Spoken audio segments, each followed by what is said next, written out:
Casimiro, wag niyong i-bash ang MP Promotion. Canelo Alvarez, pinahiya ang bansang Mexico. Ito nga't pag-usapan natin, pero bago ang lahat, pakisubscribe po ng channel ko. Huwag niyo na rin kalimutan i-click ang notification bell para lagi kayong una sa balita.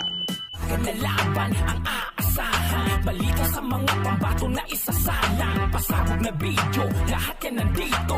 Nino Cruz TV ang iyong paborito. Pag-usapan nga po natin mga kaboxing, matapos lumisan ni Canelo Alvarez sa PBC Promotion at lumipat sa dati nitong promotion na Matchroom Promotion ni Eddie Hearn, naglabas naman ang report ng PBC na inoperan pala si Alvarez na pangalawang laban sana sa PBC ng $35 million upang labanan si Jermall Charlo, at pagkatapos namang laban, agad na ikakasa ang susunod nitong laban kay David Benavides.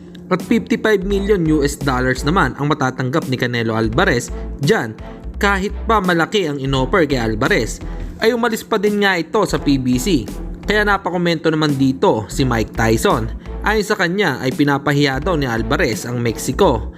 Hindi nga daw siya makapaniwala na inayawan ni Canelo Alvarez ang malaking offer na $60 million para labanan si David Benavides. Ano daw kaya ang nangyari kay Alvarez? Takot daw ba ito matalo? Hindi man lang daw pinagbigyan ng mga fans nito na gusto nilang laban, at hindi daw nirerespeto nito ang legacy of Mexican champion na nilalabanan daw ang best, at hindi lang daw sa pera.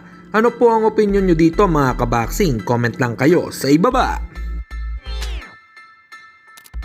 Samantalang balik pag-ensayo na nga si former 3 Division World Champion Janrell Cuadrolas Casimiro. Habang nagte-treadmill ito, nabanggit nga nito na wag daw nilang i-bash ang MP Promotion. Iba daw kasi ang MP Promotion sa promotion ni Sean Gibbons. Dagdag pa nga po ni Cuadrolas, kaya daw madaming world champion ng Japan ay dahil malakas daw kasi ang promotion sa Japan ni Mr. Honda. Daw kasi ang umahawak sa Japan, dapat daw ganyan din sa Pilipinas. Suportahan daw ng gobyerno ang boxing, pero nakatuon daw kasi sa basketball ang gobyerno. Hindi naman daw nagwo-world champion ng basketball sa Pinas.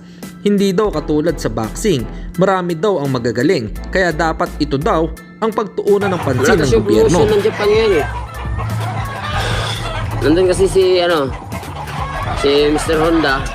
Malakas yung promotion nila kasi yung kasi doon sa guys sa Japan, sinusuportahan kasi ng government yung mga boxing doon. Maganda sana yung mga boxing dito sa atin sa Pilipinas, dapat masuportahan din ng mga government yan, kasi yung sinusuportahan na kasi dito sa atin sa Pilipinas yung malaking tunog na pangalan lang yung basketball lang pero wala namang naging world champion sa sa basketball.